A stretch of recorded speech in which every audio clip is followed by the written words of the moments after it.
What's good mga brodies? Tayo ay mag-ride today. We are on our way to Shell Boso-Boso. Marilaki Gaming tayo for today's episode. So, kamusta naman kayo mga brodies? Let's go. Kailangan ko na mag-ride. Kating-kating na ako mag-ride.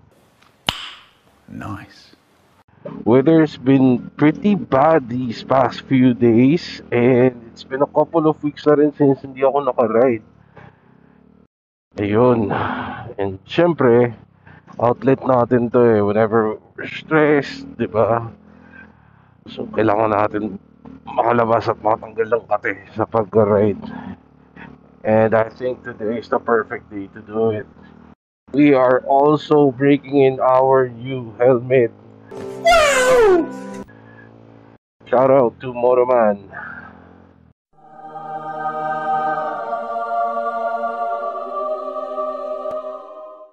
Meetup is at 6:30 in the morning. Pero ang ride out is at 7:30. It's currently 6:45 and I should be there in like a few minutes na rin. And yeah, let's go. A few moments later. Alright mga brodies, nandito na tayo sa Shell Boso-Boso. Sama natin ng mga tropa sa Jomek Motorworks. This is their Friday ride kasi. So tayo ay nakisabit lang. Although nakasama ko na sila before. Ayan o, dami nila. Tara, bahala na tayo.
Thousand years later. Right mga brodies, tayo lalayas na. Pag-breakfast na kami dito sa Kabsat. Kaya tayo.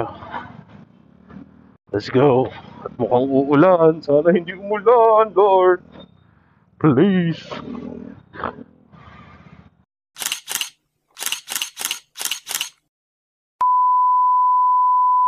RV! Yun. Yun. Alright mga brodies, tayo ay huminto ng saglit. Nantayin natin yung mga kasama natin. So isa natin kasama, had to take a phone call. Ganito kami ka-responsable. Pag may mga ganyan, hinto lang. Yeah, boy. Diba? Although syempre with modern technology ngayon, syempre pag meron kayong mga comms, when you guys have your cargo, pwede naman kayo makapag-usap pa. Pero syempre, iba pa rin eh. Para di ka distracted habang nag-ride. Good practice. Hirap tumakbo ngayon ah. Muulan. Daming debris sa kalye. Okay lang. Still grateful.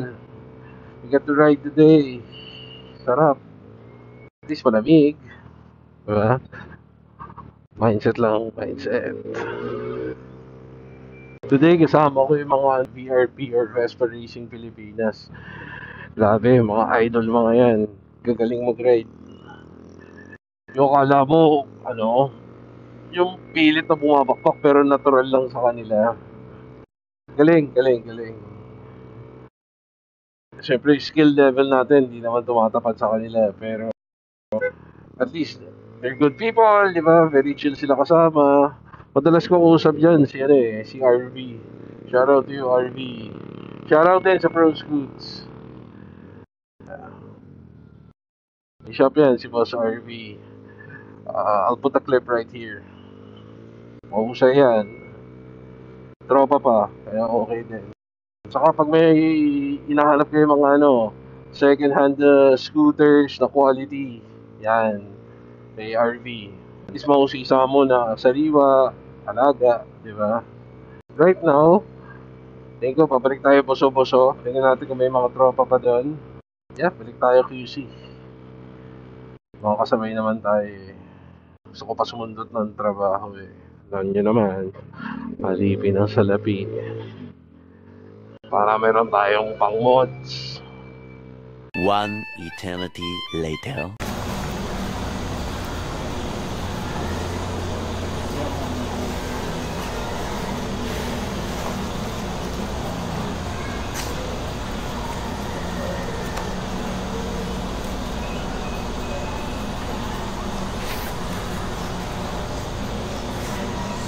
Naman kay Conrad.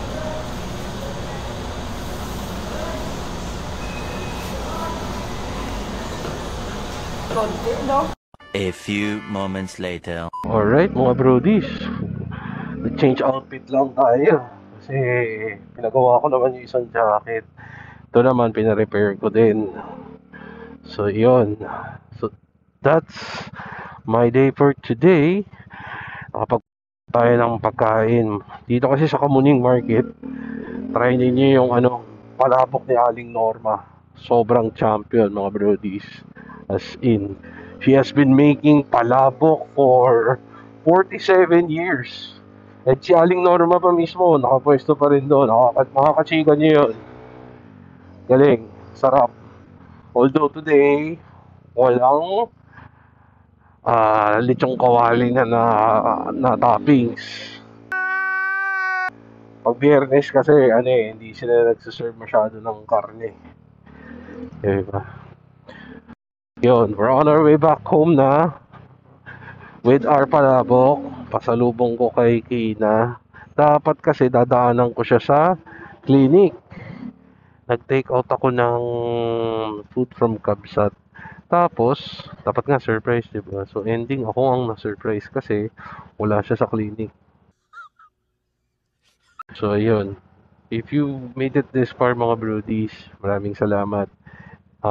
Comment down below for any thoughts, ganyan. Lalo sa mga tinatanong ko kanina. And, yeah. See you on the next one. Peace!